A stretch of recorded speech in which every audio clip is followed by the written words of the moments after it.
Buenas, ¿cómo andan? Buenas tardes. Buenas ¿Todo tardes. bien? ¿Me escuchan? Buenas tardes. Sí, Sí, se escucha. evidentemente sí. ¿Cómo andan? ¿Todo bien? Buenas tardes. Buenas tardes, doctor. Buenas tardes. Bueno, ¿cómo andan? ¿Todo tranquilo? Todo tranquilo. Bueno, me alegro. Estamos acá de vuelta. Evidentemente no hubo mayoría en el debate con respecto a volver a la facultad. 50 y 50. 50 y 50 fue. Bueno, perfecto. Acuérdense que una de las cosas que habíamos dicho era que era necesaria una victoria abrumadora de la presencialidad para volver, no era una simple mayoría. Imagínense que hubiera sido como obtener el acuerdo del Senado para una votación de un magistrado, algo de los 2/3 hubiéramos requerido, así que seguimos acá. No sé si los había visto bastante entusiasmados algunos con el tema de volver. Evidentemente había otros que no estaban tan entusiasmados y que no lo expresaron en el momento, pero bueno, obviamente pudieron hacerlo a través de ese sufragio. Así que, bueno, perfecto, me parece bien que sigamos así. Estamos todos cómodos, calentitos, así que vamos a tratar de que sea lo más, productivo posible, lo más ágil que se entienda. Así que vamos a seguir adelante, por lo menos por ahora, con esta modalidad. ¿Quieren hacerme alguna pregunta o algo que haya quedado pendiente? Sí. Yo tengo una diferencia entre cuándo sería una representación voluntaria y una representación convencional. Williams, 32 años, nacido y criado en Colombia. O sea, ¿querés decir vos un ejemplo o querés que yo les dé un ejemplo? A ver, la diferencia necesito, no me doy cuenta. Escúchame, hay algo que todavía no hicimos, todavía no vimos cómo es la representación voluntaria. Solo hablamos de la representación legal. Ya. Todavía no vimos la voluntaria, es lo que vamos a ver en la clase de hoy. Quizás después de cursar la clase de hoy y ver los temas de hoy, por ahí lo podés ver con mayor claridad. Está listo. ¿No lo acusaron por intención de distribuirlo? ¿Alguien más tiene alguna duda? ¿Nada? Bueno, no sé si pudieron ver el material que les dejé en el campus. Ya estaba subido, no me acuerdo ni siquiera el nombre del artículo, el de CAMPS, que ahí estaba, todo explicado. Así que si no lo chusmearon, chusmeenlo, que como les dije, les recomiendo que estudien lo que vimos en la clase pasada desde ahí. Lo que vamos a ver hoy, tengan el código a mano, es algo bastante simple, que a veces puede tener algún tipo de inconvenientes, una de las figuras que vamos a ver, pero en sí es algo bastante simple, que es el caso, como les adelanté, de la representación voluntaria, ¿sí? Vamos a partir de la base de ver bien de qué se trata esto, diferenciándola con la representación necesaria o la representación legal que vimos en la clase pasada. Nosotros dijimos en la clase anterior que hay ciertas personas, ¿sí?, que no tienen la capacidad procesal para estar justamente en un proceso, tienen capacidad para ser parte, pero no tienen capacidad procesal. No tener capacidad procesal tiene como consecuencia que yo, para estar dentro de un proceso, del que sí tengo capacidad para ser parte, voy a necesitar estar representado por otra persona.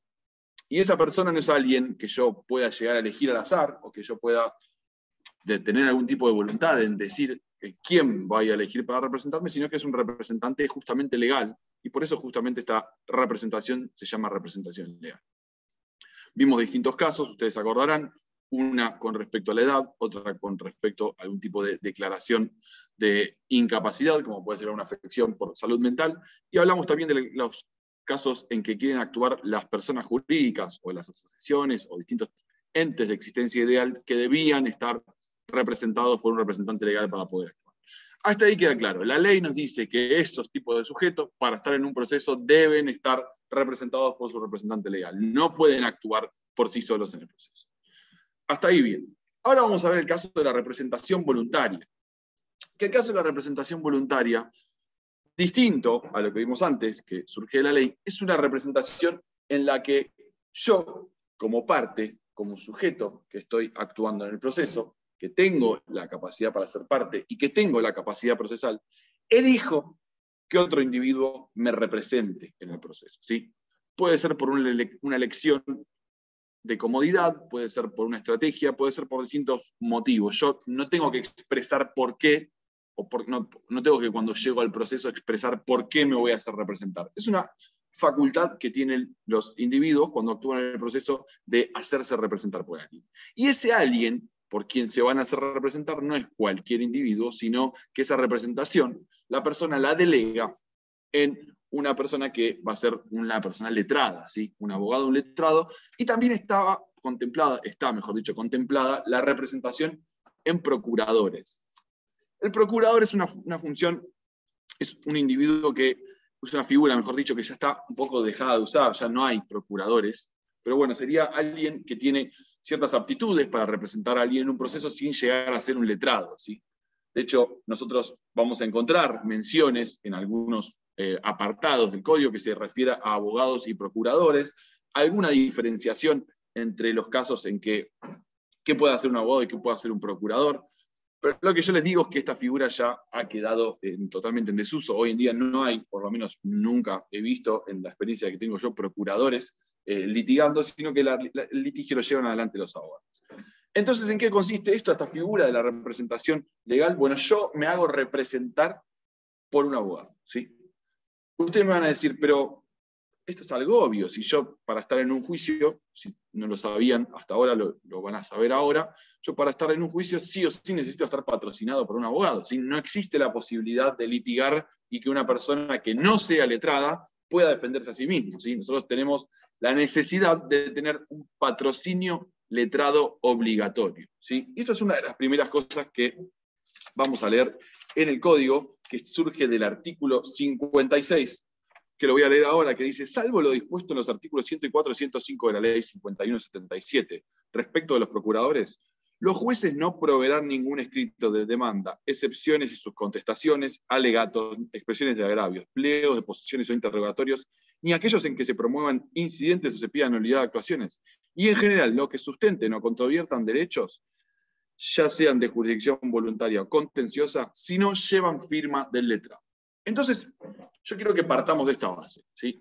Cualquier individuo que se presenta en un proceso, cualquier sujeto que se presenta y que quiera actuar cualquier acto que tenga que llevar adelante en el proceso, fíjense que empieza siendo una enunciación de actos y al final dice: y en general cualquiera que sustente o controvierta derechos, sea jurisdicción voluntaria o contenciosa, ¿sí? Cualquiera de los dos casos, el juez no va a proveer ninguna presentación que haga un sujeto si no lleva la firma del letrado, ¿sí?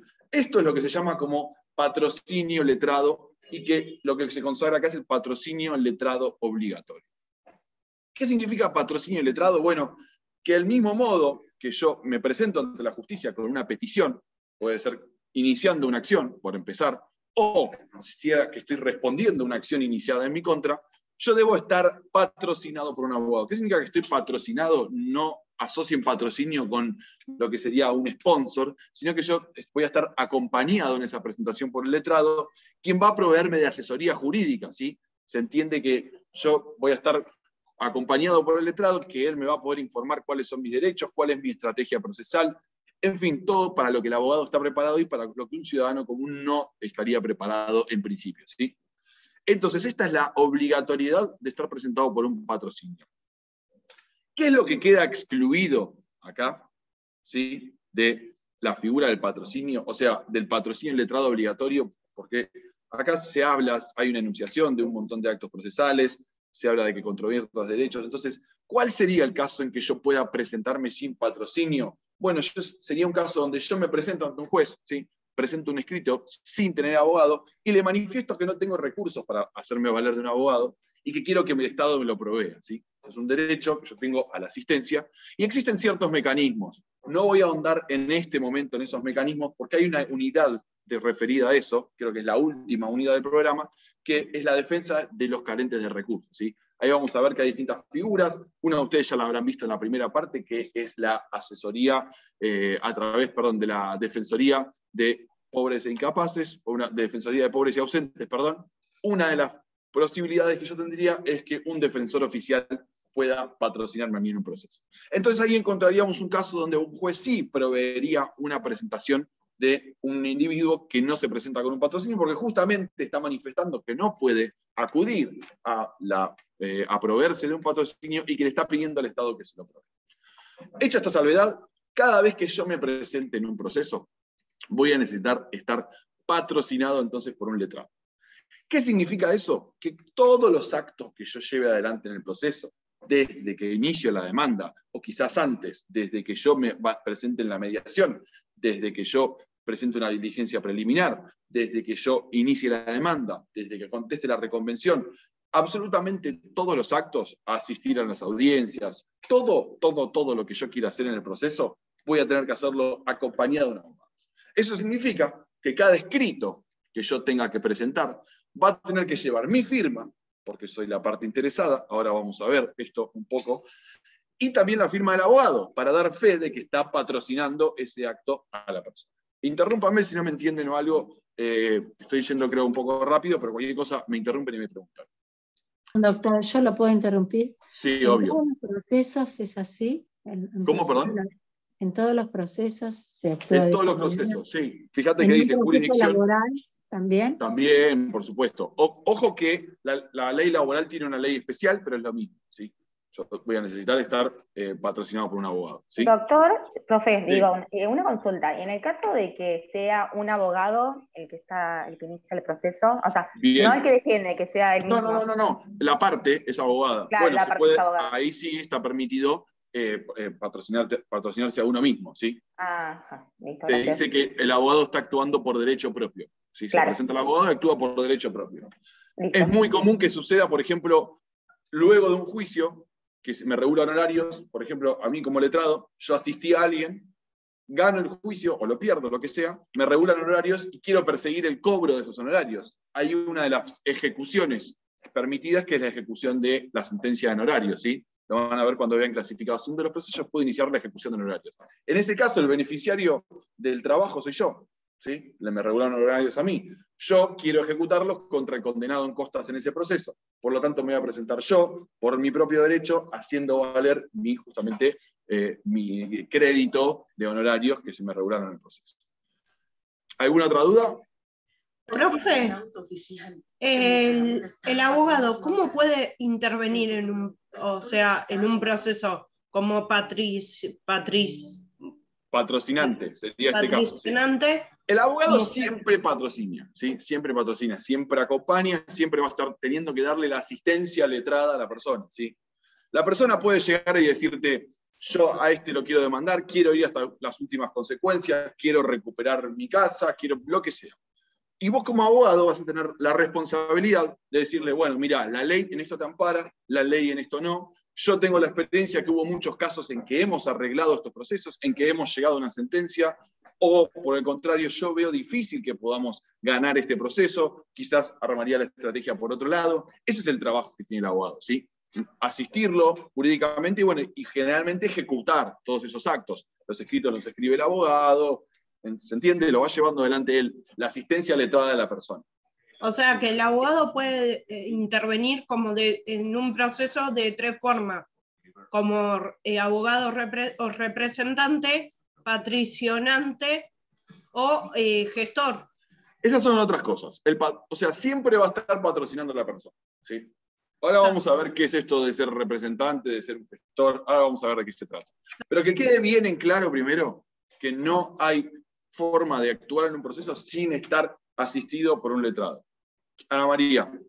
Agustín, entonces en el caso de patrocinio, yo particular me presento en el juez para un proceso, no tengo patrocinio letrado, el mismo juez me deriva a pobres y ausentes para que me... Esa es una de las formas, exactamente. Sí, ya lo vamos a ver bien cuando lleguemos a la unidad de la defensa de los carentes de recursos. Pero esa sería la única excepción en que yo me pueda presentar, ¿sí?, ante la justicia y que el juez me provea mi petición, ¿sí?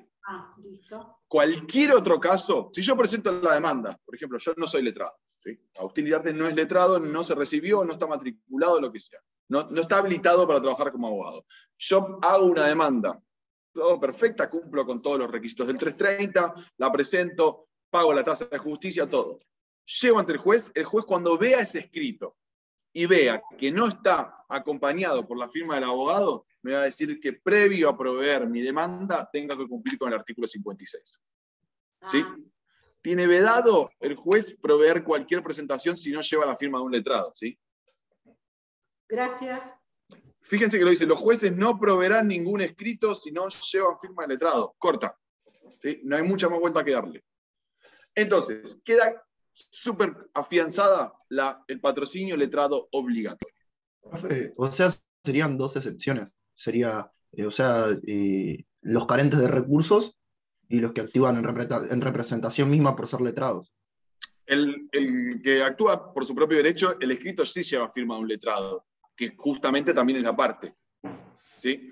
Y yo lo que les dije, en el caso de una persona que está solicitando el patrocinio, que es un caso en el que el juez sí proveería el escrito, pero proveería el escrito solamente para asistirle, darle una asistencia letrada. Una vez que se complete eso, los próximos escritos que presente esa persona ya van a estar acompañados por la firma del letrado, que puede ser el defensor oficial o puede ser alguien que surja del colegio de abogados. Ya vamos a ver que hay distintas figuras, ¿sí? para patrocinar a alguien que no tenga recursos. Pero la regla es esa, siempre los escritos van acompañados de la firma del abogado. Esto obviamente es una garantía porque asegura que las personas puedan tener la debida defensa en juicio, pero al mismo tiempo puede ser un inconveniente, ¿sí? Porque ustedes saben que los procesos llevan mucho tiempo, llevan mucho trámite, se prolongan.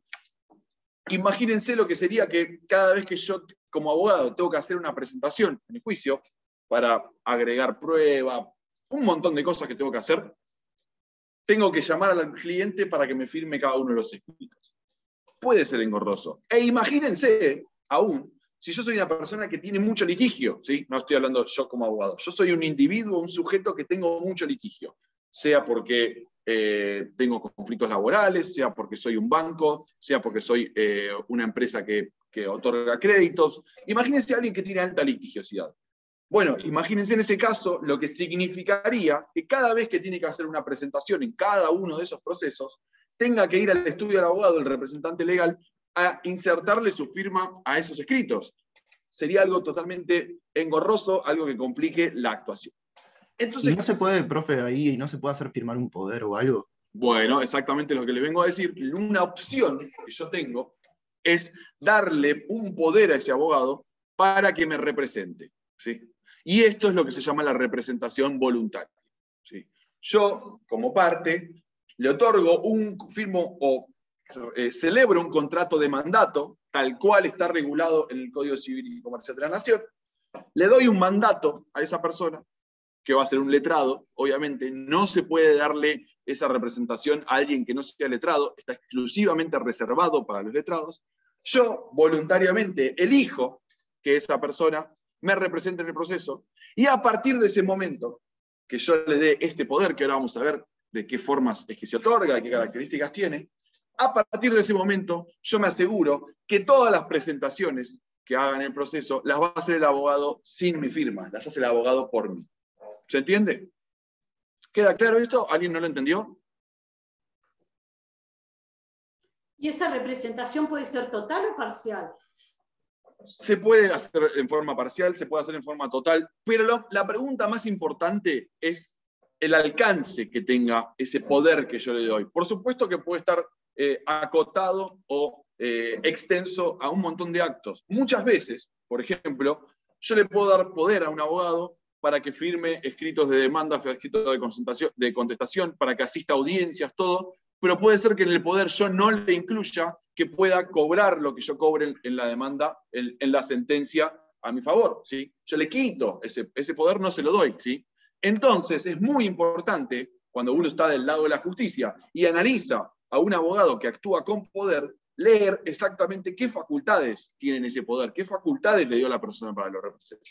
Esa es una de las cosas, ese es el alcance del poder. Pero lo más importante para mí, para ver en esto, es ver a qué amplitud puedo llegar yo con esos poderes, o ese poder que le doy a un abogado, que tiene que ver con la cantidad de procesos en la que me pueda representar, ¿sí? El código tiene regulado, o el código tiene establecido, dos clases de poderes, uno que se llama poder especial y otro que es poder general para juicios.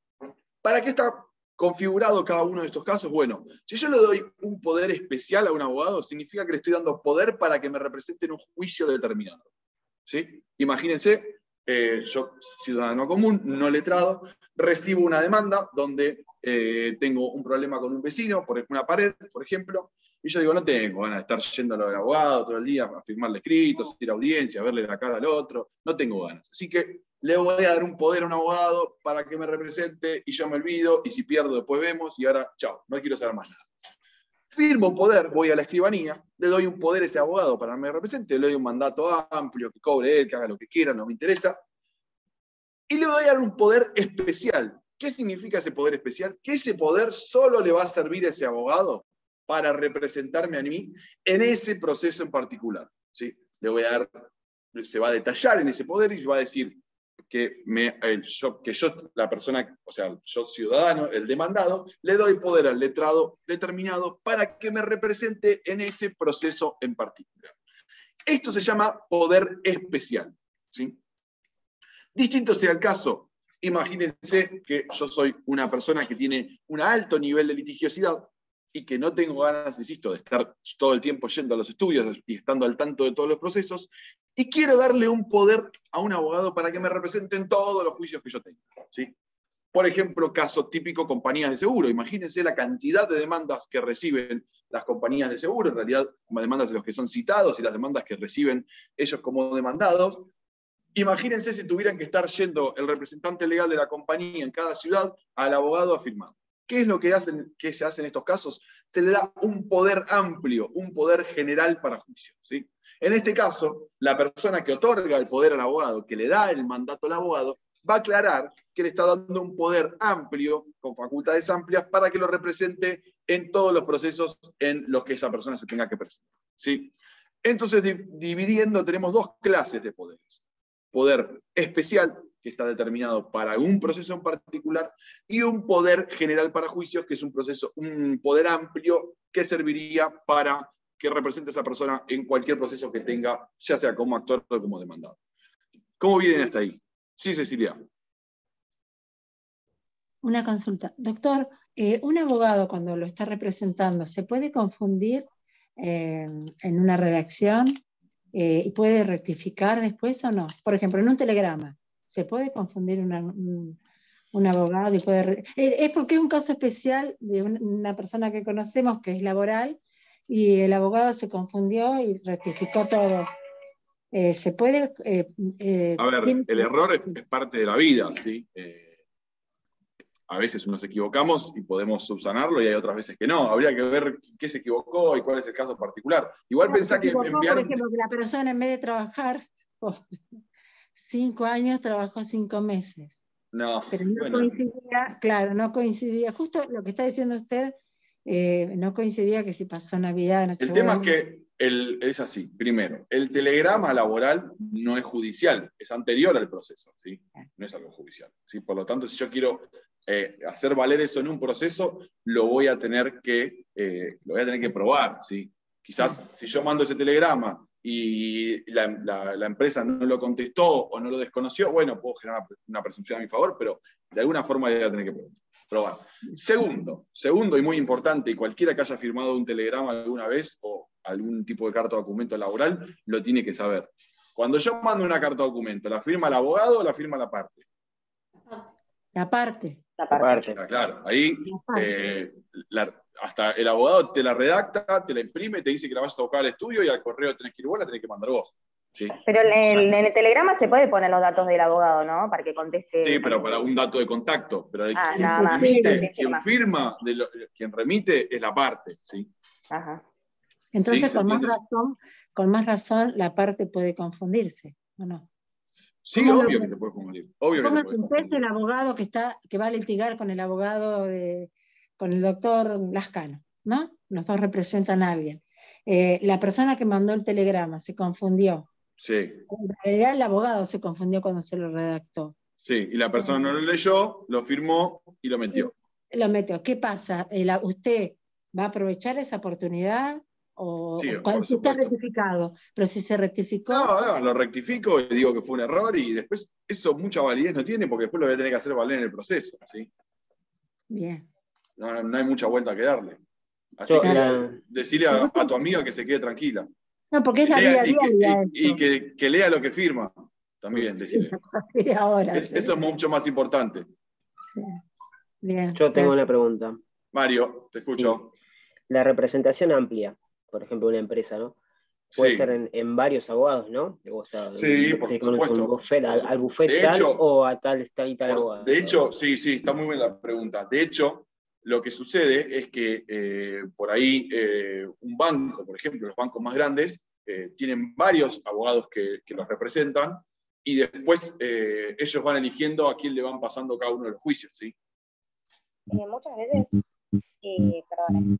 también se les da un poder especial, en realidad no amplio, cuando la empresa decide quedarse con elige cuáles temas sí les va a dar al estudio externo y cuáles no.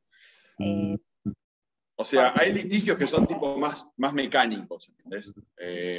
O sea, a lo que está acostumbrado. Y por ahí de repente le aparece a esa empresa algo muy particular, ¿sí? Y que dice, bueno, yo para esto particular elijo otro abogado y le doy un poder para ese juicio.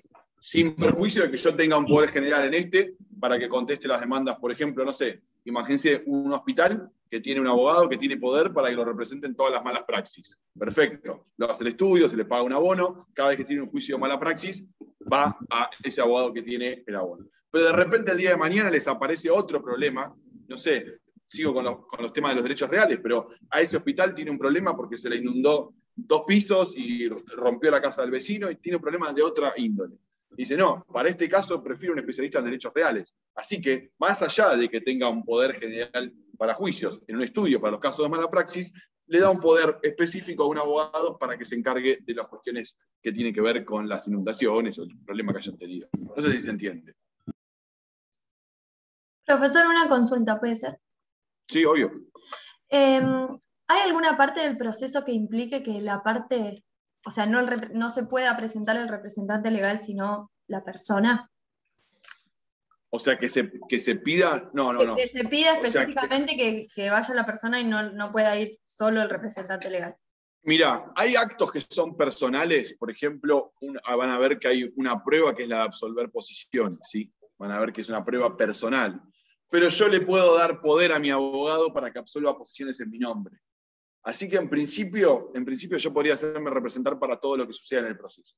Sí puede pasar, que es muy común, y que es algo que se fomenta, yo se los hablé en la primera parte de la materia cuando vimos Justicia 2020, sí puede pasar que, por ejemplo, el juez, para las audiencias, la audiencia preliminar y para la audiencia de vista de causa, pida expresamente que vengan los abogados con las partes, ¿sí? Obviamente excluye de ese requerimiento a las compañías de seguro, pues no va a ser que venga el gerente de la compañía de seguro, que venga el gerente del banco, excluye a las empresas.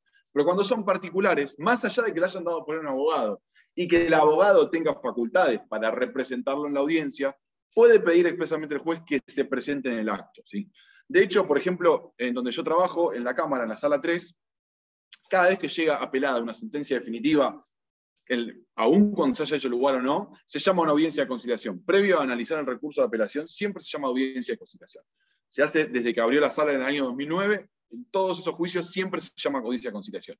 Y si vos mirás el despacho donde se hace la llamada o la convocatoria a la audiencia de conciliación, se pide expresamente que vengan las partes y que si no hay una inasistencia que esté justificada, tiene una multa que hoy se está pidiendo más o menos 6.500 pesos por la inasistencia, ¿sí? Es el juez, utilizando todas las facultades que vimos en la primera parte, acuérdense, dispone una audiencia de conciliación que es obligatoria y establece una multa en caso de incomparecencia. ¿Qué es lo que se busca con eso? Que las partes se presenten en la audiencia, que no sean los abogados, que le puedan hablar los jueces de derecho a las partes y tratar de llegar a un acuerdo, ¿sí? Profe. Sí. Justo acá leyendo en judicial en 0223, habla una noticia, inició un juicio por despido en el 2019. Clara, ¿tan aburrida está la clase que estás leyendo el diario o no? No, pero me gusta y participo. Le fijaron una audiencia para dentro de 2 años. Sí, hay un lío bárbaro con eso. Escúchame, si te gusta leer el diario y estás estudiando Derecho, por ahí me lee el judicial del 023, entra a Infojuris, entra a diariojudicial.com, empapate de algunas cositas más modernas. Si hay lío, lo que está pasando hoy en los tribunales laborales es que pusieron audiencias para el año 2024, ¿sí? Y es una locura, o sea, justificados en el cúmulo de trabajo, y el colegio de abogados está haciendo presentaciones diciendo esto es una locura, porque hasta entonces, imagínate que no solamente la parte no va a poder avanzar con su proceso, y los abogados tampoco pueden trabajar, ¿sí? Imagínense los que se dedican al derecho laboral. Por eso es que está habiendo un poco de tumulto. Justo me refiero a que salió justo leyendo. Claro, está pasando en la justicia laboral. A que todo lo estamos viendo acá, justo en la parte del proceso y todo. Exactamente. Profe, en cuestión de un tema laboral, un abogado, ¿qué pasa cuando fue un caso personal, ¿no? Que yo estaba representada por un abogado y tuvo un problema personal, porque fue un juicio al Shopping Los Gallegos, y me dijo que es como que me abandonó la causa. Fue antes de iniciar el juicio. Me dijo, no, mira, la verdad no puedo seguir con tu causa, buscate otro abogado. Fue todo en el departamento. Hay dos cosas. La facultad de hacerse representar es personal de la parte, ¿sí? Por lo tanto, yo elijo hacerme representar, ¿sí? Lo único que tengo es la exigencia que vimos del artículo 56. Siempre tengo que estar por un letrado. Ahora, ¿por quién me quiero hacer representar? ¿Quiero darle poder a alguien o no quiero darle poder a alguien? Es una facultad que tengo yo, que la puedo utilizar a mi manera, y obviamente puedo hacerme representar por un abogado, por dos abogados, puedo sacar uno para poner otro, puedo hacer lo que quiera, ¿sí? Dos cosas a tener en cuenta. Uno, si yo sustituyo a un abogado, o por ejemplo yo tengo un abogado, y voy a buscar a otro para que continúe, ¿sí? Por una cuestión de ética profesional, se requiere que primero se le dé aviso al abogado anterior, ¿sí? Que la parte le mande una carta de documento o que le dé aviso por modo fehaciente para decirle que va a cambiar de abogado, ¿sí? ¿Por qué? ¿Qué se busca proteger con esto? Que no venga un abogado y le saque el juicio al otro. Es una cuestión de ética profesional. Por otro lado, si un abogado renuncia al patrocinio, ¿sí? No es que la parte lo echó. Si un abogado renuncia al patrocinio, hay que mandarle una notificación a la parte para hacerle saber, y hasta tanto no se presente con otro letrado, ese abogado tiene el deber de seguir patrocinándolo, ¿sí? Obviamente, claro, a mí directamente me entregó la carpeta y me dijo, busca otro abogado. Bueno, sí, obviamente te lo hace saber así, pero si vos avisás que renunciás al patrocinio, el juez te va a despachar que hasta tanto te presentes con un patrocinio nuevo, vos seguís teniendo ciertas obligaciones como letrado, ¿sí? Para no dejar buenísimo. Más o menos en pampa y la vía al tu representado, ¿sí? Es como darle primero de baja a un letrado para luego darle alta a uno nuevo. Exactamente, vos tenés que hacer ese proceso, ¿sí? A ver, en realidad no. O sea, si yo, vamos a dar Agustín sujeto, no abogado, yo me hago representar por un abogado, ¿sí? Y un día le puedo decir, che, mirá, no tengo más ganas de que tengas vos, quiero probar con otro porque esto no avanza, yo pensé que iba a cobrar antes, así que tengo un amigo, voy a cambiarte por otro. Si esa persona tenía poder, ¿sí? Yo te voy a tener que revocarle ese poder. Básicamente, resolver un contrato de mandato. Ahora, si esa persona no tenía poder, basta con que se presente en el proceso con un patrocinio nuevo para que ya quede claro que cambiaste de abogado. ¿Se entiende? ¿O lo digo de vuelta? No, está bien. ¿Se entiende? Si yo te doy mandato a vos para que seas mi apoderado, lo que voy a tener que hacer es revocarte el mandato. ¿Sí? En cambio, si yo no tenía mandato, sino que eras mi patrocinante y nos presentábamos juntos, firmando los dos, lo que voy a tener que hacer es básicamente presentarme con un abogado, ¿sí? O darle poder a otro. ¿Se puede hacer en cualquier momento del proceso del cambio de abogado? Sí, ¿O cerca de la sentencia? No, ningún problema. Ningún problema. Lo único importante, la regla, ¿cuál es? Artículo 56. Ahora díganmela ustedes. La regla del artículo 56. La representación obligatoria. Obligatorio, siempre, ¿sí? ¿Estamos bien? Bueno, entonces, ¿cómo se llama esto? Generalmente, cuando uno esté hablando en la vida tribunalicia, y grábenselo porque después se entiende que ustedes van a salir de esta materia con esto sabido, ¿sí? No lo van a explicar de vuelta y van a dar por sentado que ustedes lo saben. Así que es importante que se lo graben. Cuando uno actúa con poder para su cliente, actúa como abogado apoderado, ¿sí? Cuando uno actúa sin poder, sino que acompaña al abogado, actúa como patrocinante, ¿sí? Es importante que se graben esto. El abogado que firma conjuntamente con su cliente es el abogado patrocinante, y el abogado que actúa con poder es el abogado que actúa como apoderado, ¿sí? ¿Queda claro? ¿Qué diferencias tienen? Hay un cuadrito en el campus, después mírenlo, que habla de representaciones. Cuando el abogado actúa como patrocinante, los escritos van firmados por las dos personas, ¿sí? Ahora vamos a ver esto de dónde surge. Los escritos van presentados con la firma de los dos, son los dos interesados, la parte, obviamente, que es la que peticiona, y el abogado que tiene que estar acompañando siempre. Cuando soy apoderado, obviamente la firma va a ser una sola. ¿De quién? Del abogado, que es la única persona que se está presentando en representación de su cliente conforme el poder que le fue otorgado para representarlo. Y la otra diferencia es la forma en la que se redactan esos escritos. Esta es una cuestión por un poquito más puntual, pero para que se entienda. Cuando el abogado patrocina, de cierto modo está acompañando, por lo tanto habla el cliente en primera persona. Yo venía manejando por la calle, yo crucé en verde, yo vi cuando el otro cruzó en rojo, yo sufrí daños en mi auto, ¿sí? Habla la parte en primera persona. Cuando el que está hablando es el abogado en representación de su cliente como apoderado, habla ya en tercera persona, se refiere a su representado. Mi cliente venía circulando por la avenida Colón en la velocidad reglamentaria. Mi cliente venía respetando los semáforos en verde. Mi cliente tenía el seguro al día. Mi cliente tenía el cinturón de seguridad puesto. ¿Sí? Se refiere en tercera persona. Mi representado no vio que la otra persona venía a alta velocidad. ¿Se entiende cómo funciona esto? Bien. Entonces, a partir de ahora queda claro que la representación, o mejor dicho, la actuación de un individuo en un proceso debe estar sí o sí acompañada por un letrado, ¿sí? Ese letrado puede estar acompañándome en la firma, o yo tengo la facultad de darle poder y evitarme tener que estar haciendo todas estas presentaciones. Esas son las dos figuras, entonces, el patrocinante y el apoderado. Ahora hay una tercera figura, ¿sí? Que se utiliza mucho, y ahora vamos a leer bien los artículos, que es la que está comprendida en el artículo 48 del Código Procesal, que es la figura del gestor.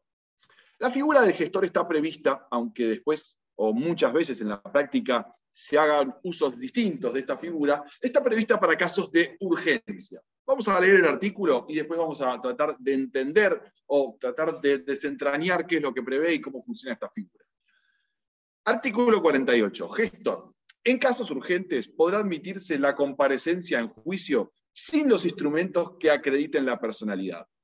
Pero si no fueran presentados o no se ratificase la gestión dentro del plazo de 60 días, será nulo todo lo actuado por el gestor y éste pagará las costas causadas, sin perjuicio de la responsabilidad por los daños ocasionados. Punto número 1, entonces, como les dije recién. Esta figura está prevista para casos de urgencia, ¿sí? Y está prevista para casos de urgencia y está contemplada la urgencia tanto para el caso de un abogado que es patrocinante como un abogado que es apoderado, ¿sí? ¿Qué significa esto? Que el abogado tiene la necesidad de hacer alguna presentación por su representado y vamos a imaginar un supuesto clásico para que se entienda. Imaginemos que un individuo se encuentra de viaje en el exterior, que tiene planeado volver recién dentro de un mes y que recibe una demanda en su contra y que tiene un plazo para contestarlo mucho más acotado que el tiempo que tiene previsto para su regreso. Entonces está la posibilidad de que el abogado se presente en su representación y que no se va a poder o hacer firmar el escrito, salvo que falsifique la firma, que no es una posibilidad, obviamente, o que la firma no la consiga y tampoco va a poder conseguir que esa persona le dé un poder a la distancia, porque tiene que presentarse en la escribanía, a ratificar esa voluntad. Por lo tanto, ninguna de las dos figuras que nosotros tenemos, el patrocinante o el apoderado, es posible. ¿Por qué? Porque esta persona está de viaje y tiene previsto volver con posterioridad a la necesidad que tenemos de hacer nuestra presentación.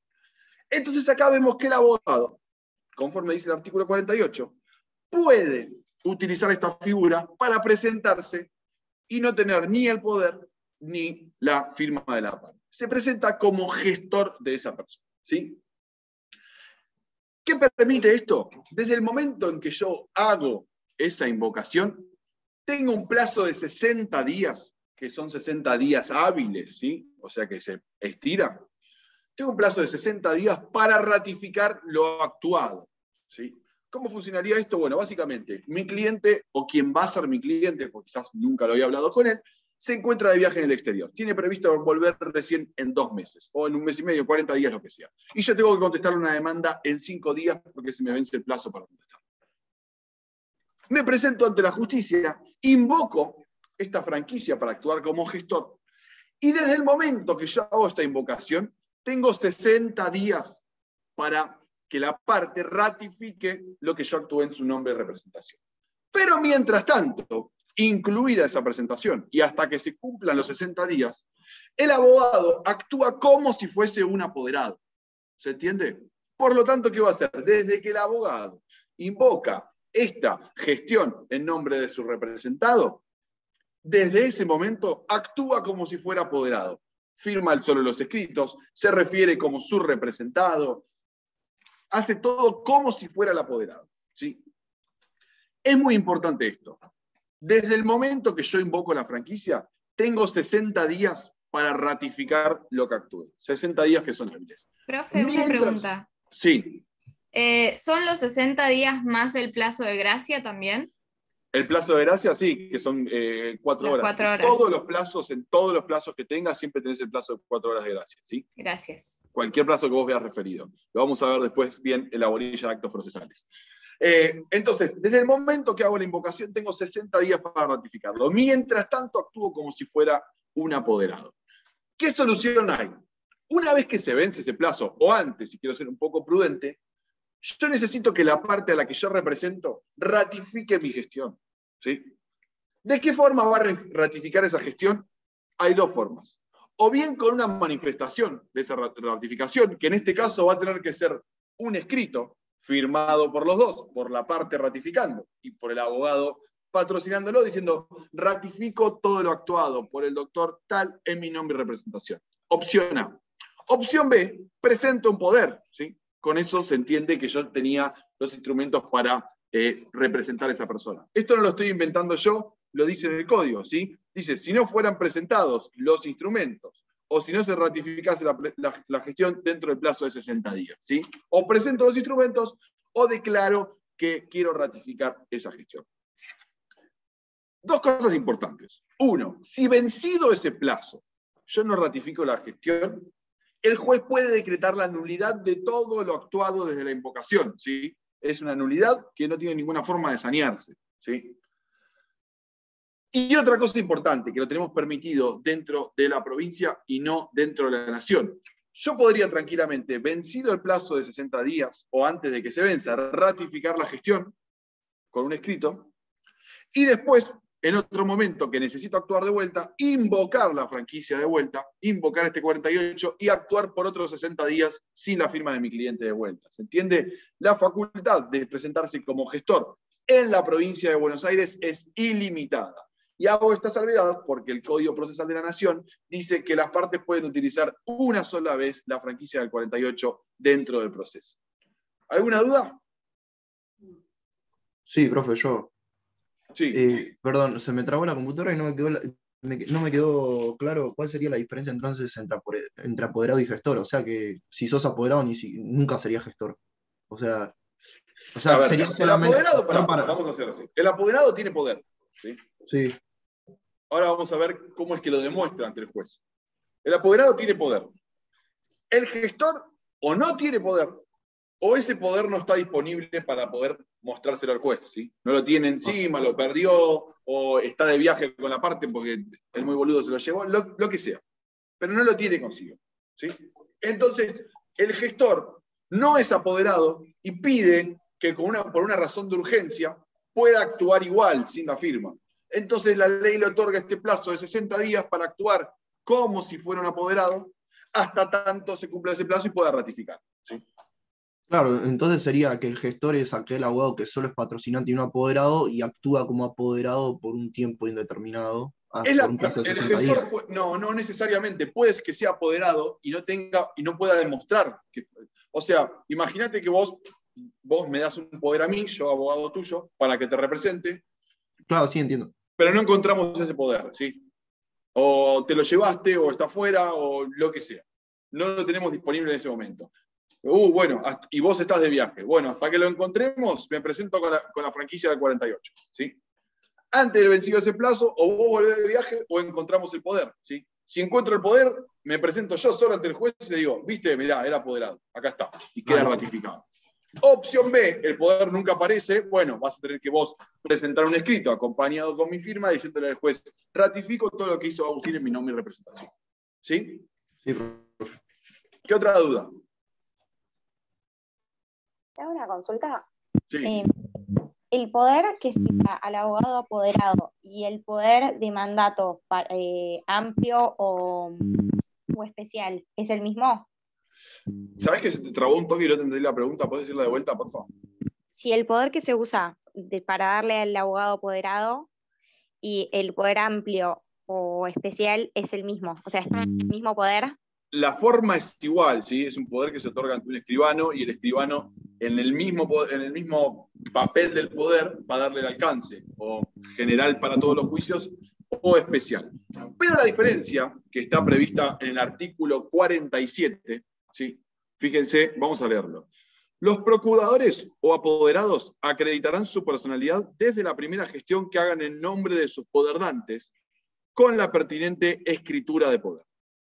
Sin embargo, cuando se invoque un poder general o especial para varios actos, se lo acreditará con la agregación de una copia íntegra firmada por el letrado patrocinante o por el apoderado. De oficio o a petición de parte, podrá intimarse la presentación del testimonio original. ¿Acá qué nos está diciendo? Bueno, cuando yo me presento, y ahora vamos a ver por qué surge esto, cuando yo me presento, tengo que mostrarle al juez, si yo me estoy representando en representación de alguien, tengo que demostrarle al juez que soy apoderado de esa persona, ¿sí? En mi primera presentación, yo le demuestro el poder, lo presento ante la justicia y ese poder queda agregado al expediente, ¿sí? Cuando es un poder para un solo proceso, voy a tener que agregar el poder original. Cuando es un poder que sirve para varios procesos, lo que yo tengo que hacer es acompañar una copia firmada por mí. ¿Por qué se hace esto? Porque si a mí me pidieran que un poder que es para varios procesos lo presente en forma original, lo podría presentar solo en uno. Entonces el original me lo quedo yo y acompaño una copia.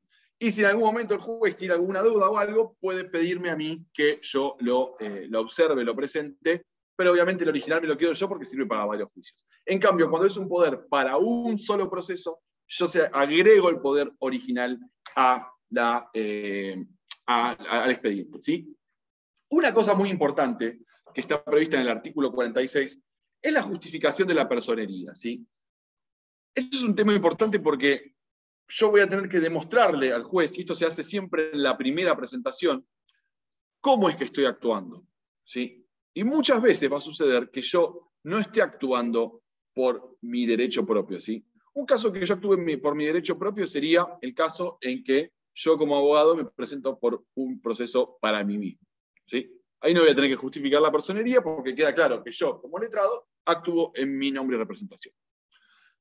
Otro caso que quedaría excluido de justificar la personería sería el caso de que una persona que tiene capacidad procesal, ¿sí? No solo capacidad para ser parte, sino que tiene capacidad procesal, se presenta en el proceso acompañado por su patrocinante. Ahí tampoco hay mucha personería que justificar. Yo me quiero presentar por una causa personal y estoy acompañado por un abogado. Ahora bien, en el caso de que se presente alguien que requiere una representación legal, o en el caso de que se presente alguien ejerciendo una representación voluntaria, como no está actuando por un derecho propio, va a tener que justificarle al juez por quién está actuando. Dos casos. Cuando se presenta un padre en representación de su hijo, va a tener que demostrar justamente que es este padre y que no está actuando por un derecho que le es propio, sino que está representando a su hijo, que lo que está haciendo es actuando por un derecho que es para su hijo. Por lo tanto, lo que nos pide el código es que en nuestra primera presentación nosotros justifiquemos esa personería, ¿sí? Esto sería un caso de justificación de personería cuando tenemos una representación de tipo legal. Cuando tenemos una representación de tipo convencional, ¿cómo sería? Un abogado que se presenta ante la justicia en representación de su cliente. Entonces, en la primera presentación que yo hago, voy a tener que exhibirle al juez el poder, que va a ser original o en copia según el caso, conforme lo determina el artículo 47. Vamos a leer bien qué es lo que nos dice el artículo. La persona que se presente en juicio por un derecho que no sea propio, aunque le competa ejercerlo en virtud de una representación legal, deberá acompañar con su primer escrito los documentos que acrediten el carácter que inviste. Sin embargo, los padres que comparezcan en representación de sus hijos y el marido que lo hagan en nombre de su mujer, que antigüedad, no tendrán obligación de presentar las partidas correspondientes, salvo que el juez a petición de parte o de oficio los emplazaré a presentarlas bajo apercibimiento de las costas y perjuicio que ocasionan. ¿Se entiende entonces? Cuando yo me presento por un derecho que no es propio, yo tengo que justificar esa personería, demostrar por qué estoy actuando en nombre de alguien, sea por una representación legal o sea por una representación convencional. Por ejemplo, si se presenta un curador en representación de un incapaz, va a tener que presentar sí o sí la sentencia donde se declara incapaz a ese sujeto y donde se lo designa a él como curador. Si se quiere presentar una compañía de seguros, por ejemplo, va a tener que presentar el acta o la asamblea en la cual al gerente se lo designó como tal, ¿sí? Entonces va a presentar el gerente de la compañía de seguros y va a tener que acompañar el acta donde dice que puede representar a esa persona. ¿Se entiende esto? Dígame, o hágame las preguntas que quieran. Es bastante simple, ¿sí? Tenemos que ver bien de quién es el derecho que se va a presentar en ese proceso. Si la persona tiene capacidad para ser parte, que la va a tener siempre, y tiene capacidad procesal, no va a haber necesidad de justificar la personería, salvo que voluntariamente se quiera hacer representar por un abogado. En los casos en que haya una necesaria representación legal, en la primera presentación que yo haga en el proceso, yo le voy a tener que demostrar al juez por qué estoy actuando en representación de alguien, ¿sí? Voy a tener que justificar esa personería. ¿Qué dudas? ¿Nada? No.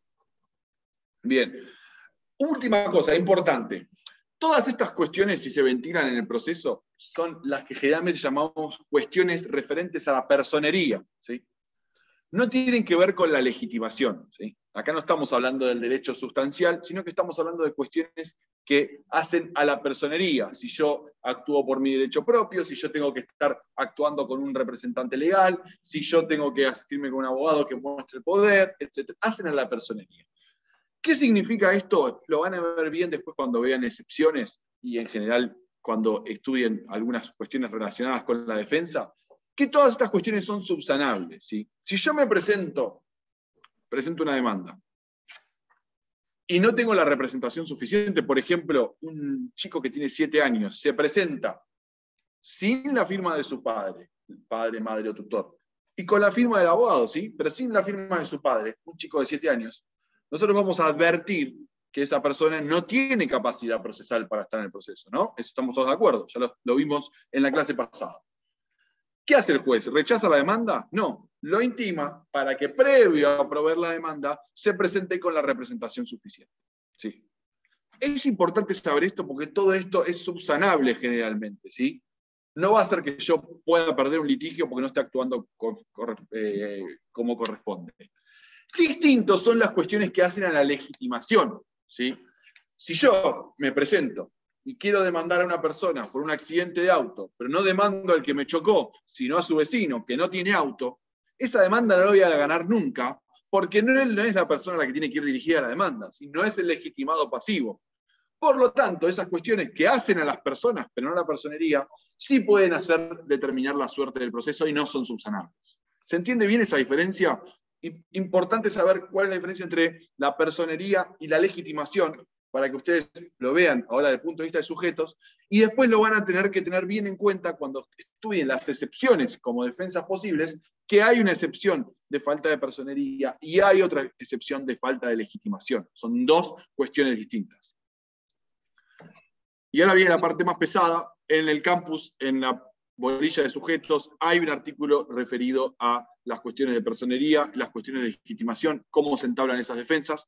Y también hay un cuadrito que se lo pueden imprimir y tenerlo a mano, en donde dice apoderado, patrocinante, gestor, quién firma, cómo se redactan los escritos, etc. ¿Sí? Les sugiero que vayan teniendo la lectura del día, así llegamos súper bien al parcial y aprueban todos, que ya sabemos que esa es la idea. ¿Qué duda tienen? Profe, me quedó una duda. Sí. Cuando nos referimos al artículo 46, que hablamos de la representación legal, entendí que es en la primera presentación que tiene que justificar la personería. Pero en el caso del sujeto que tiene capacidad procesal, que es una decisión voluntaria la representación, no entendí cómo tiene que... No, la justificación de la personería es para cualquiera de los dos casos, sea para un representante legal, claro. ¿Quién tiene que justificar la personería? Quien se presenta en la justicia por un derecho que no le es propio. ¿Sí? Escuchá cómo arranca el artículo. La persona que se presenta en juicio por un derecho que no sea propio, aunque lo haga en virtud de una representación legal, en cualquiera de los casos tiene que justificar la personería. ¿Sí? Okay. Profe, yo tengo una duda. ¿Se puede, por ejemplo, si mi papá es abogado y yo soy menor de edad, que sea mi representante legal y mi representante procesal? Por supuesto. Y si tu papá no es abogado, le puede dar un poder a un abogado para que lo represente. Ahí vamos a tener un caso conjunto de representación legal y representación voluntaria. Claro. Bien, gracias. No, nada. ¿Qué otra pregunta?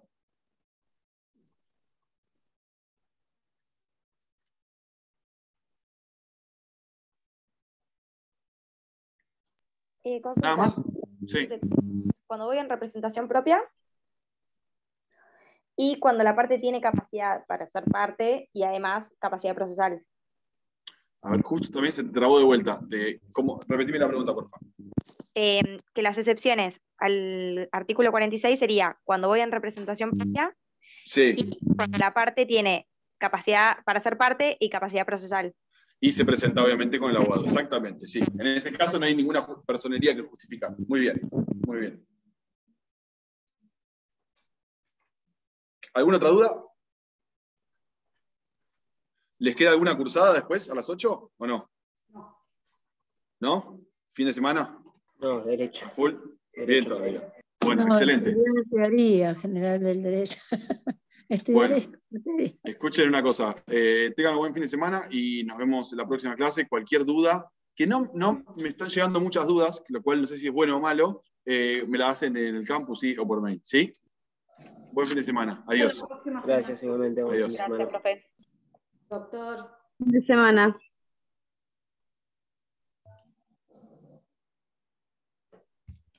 Se fue Xavi. Me parece que se fue el doctor Giovanna. Sí, igual le dije. Yo quería preguntarle qué iba a dar la próxima. ¿Qué? Yo quería preguntar qué iba a dar la próxima. Yo le quería decir que tengo COVID y no alcancé. ¿Tenés COVID? Sí, era la descompostura. Ay, no. Cuídate. Mira Luis. Cuídate mucho, Ceci. Gracias. Cuídate. Besos. Chao. Besos.